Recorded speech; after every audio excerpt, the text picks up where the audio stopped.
Greetings everyone, VesperAegis with some interesting news headlines for you today, January 9th, 2022.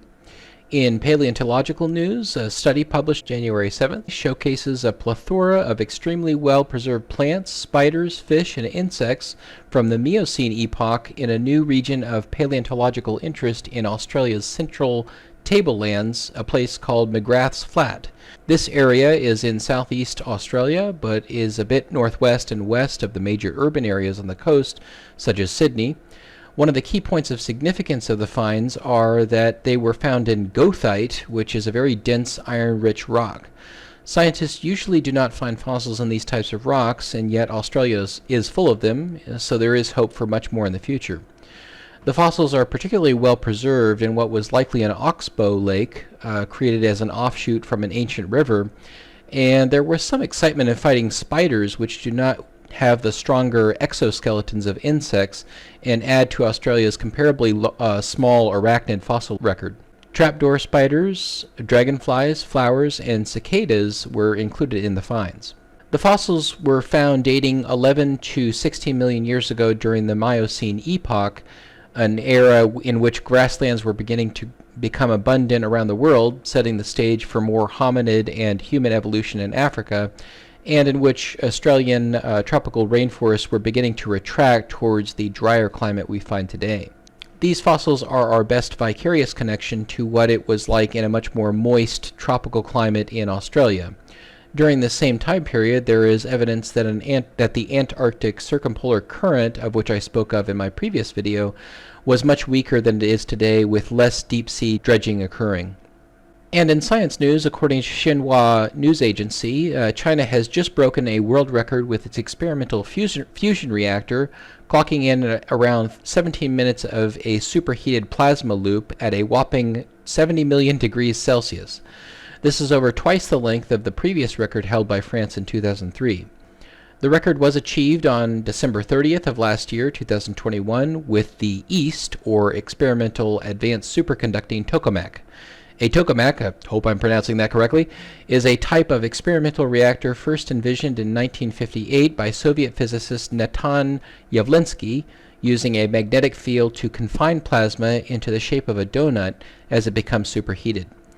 The reactor's purpose is to replicate the conditions on the interior of the Sun, itself a natural fusion reactor, minus the immense pressure due to gravity, which is compensated here on Earth by intensifying the heat in the reactor. The problem of maintaining the stability of the superheated plasma remains a constant issue that still needs to be worked out, however, as well as the problem of breaking even in terms of power generation exceeding the input power.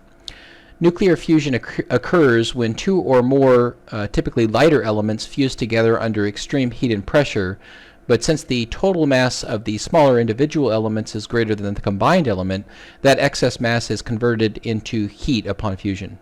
And finally, Richard Leakey, a paleoanthropologist credited in part with the growing body of evidence of Africa as the origin of the hominid line, died Monday, January 3rd, 2022, just outside Nairobi, Kenya, at home. He helped identify the famous Turkana boy, a nearly complete skeleton of species Homo ergaster from 1.6 million years ago from the Turkana Lake Basin area in Kenya. In addition to his research activities, Mr. Leakey was also at various points the head of public service in Kenya. He directed the National Museums of Kenya and was chairman of the board for the Kenya Wildlife Service. He was also a passionate conservationist and worked against ivory smugglers by burning ivory stocks in contraband in 1989 and again in 2016. As head of Kenya Wildlife Service, Leakey controversially created armed anti-poaching units which were allowed to shoot poachers on sight. His father and mother, Louis and Mary Leakey, formed a sort of archaeologist and paleoanthropologist team, and they worked on the famous Olduvai Gorge in Tanzania, where a wide spectrum of hominid fossils are found dating from as long ago as 2.5 million years ago to evidence that humans occupied the site 17,000 years ago. Turkana is where many of Kenya's 350,000 plus fossils are found. Turkana boy was found much closer to the lake compared to some other fossils. The skeleton is housed in the National Museum of Kenya in Nairobi, in a room which is blast-proof and fireproof, many miles south of Turkana. It was found by an associate of Richard Leakey named Kamoya Kimiyu during a casual stroll from the base camp in 1984. Evidence from the fossil itself indicates that it was a boy from around 8 to 12 years old, and that it might have grown in adulthood to about 5'6". Some of the key differences, as indicated by Turkana Boy, between Homo erectus and modern humans physically are a larger face, smaller teeth, smaller and thinner skulls, and smaller overall size.